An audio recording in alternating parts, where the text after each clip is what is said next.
that tomorrow will bring are the greatest of our lifetime. 2 wars, a planet in peril, the worst financial crisis in a century. Even as we stand here tonight, we know there are brave Americans waking up in the deserts of Iraq and the mountains of Afghanistan to risk their lives for us. There are mothers and fathers who will lie awake after their children fall asleep and wonder how they'll make the mortgage, or pay their doctor's bills, or save enough for their child's college education.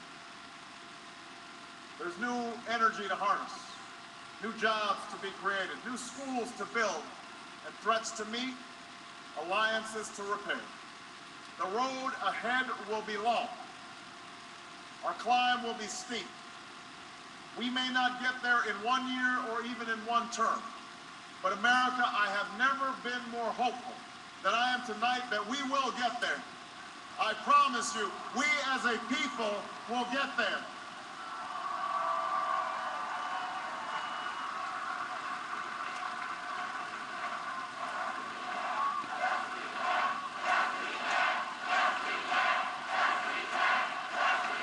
There will be setbacks and false starts. There are many who won't agree with every decision or policy I make as president. And we know the government can't solve every problem. But I will always be honest with you about the challenges we face. I will listen to you, especially when we disagree. Above all, I will ask you to join in the work of remaking this nation the only way it's been done in America for 221 years.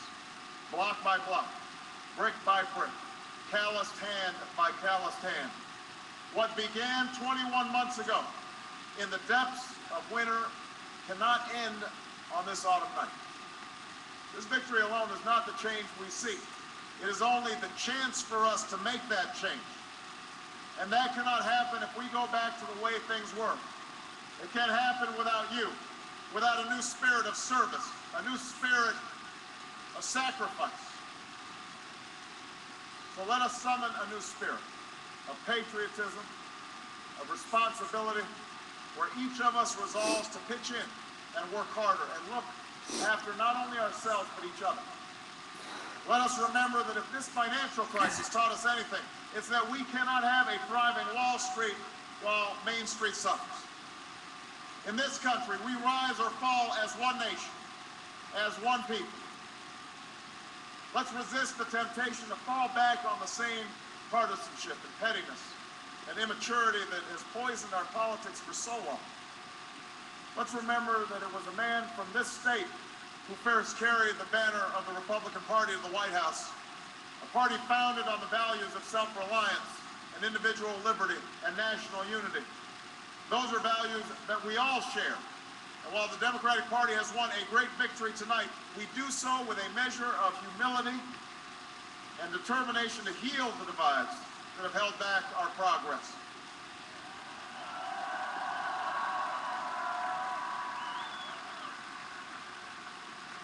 As Lincoln said to a nation far more divided than ours, we are not enemies, but friends. Though passion may have strained, it must not break our bonds of affection. To those Americans whose support I have yet to earn, I may not have won your vote tonight, but I hear your voices. I need your help, and I will be your president too.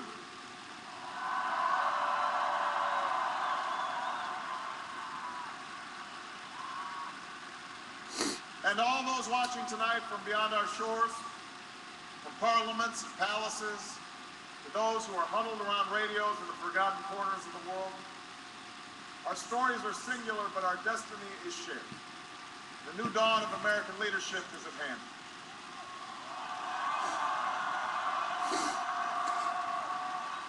To those who would tear the world down, we will defeat you.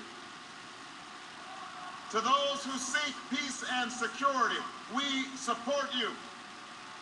And to all those who have wondered if America's beacon still burns as bright, tonight we proved once more that the true strength of our nation comes not from the might of our arms or the scale of our wealth, but from the enduring power of our ideals, democracy, liberty, opportunity, and unyielding hope.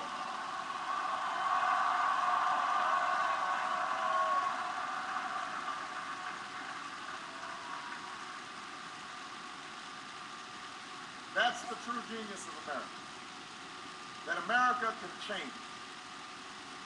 Our union can be perfected. What we've already achieved gives us hope for what we can and must achieve tomorrow. This election had many firsts and many stories that will be told for generations, but one that's on my mind tonight is about a woman who cast her ballot in Atlanta.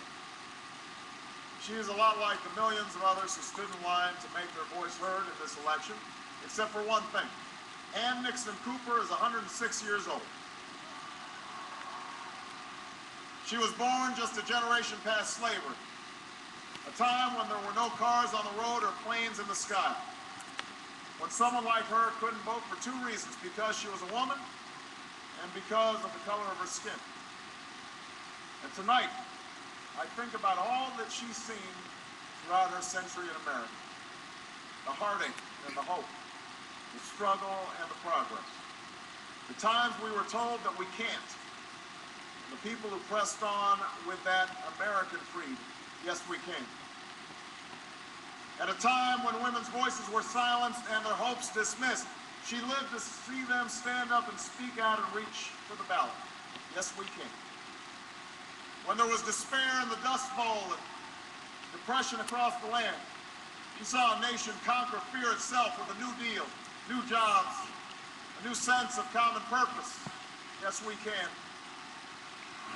When the bombs fell on our harbor and tyranny threatened the world, she was there to witness a generation rise to greatness and a democracy was saved.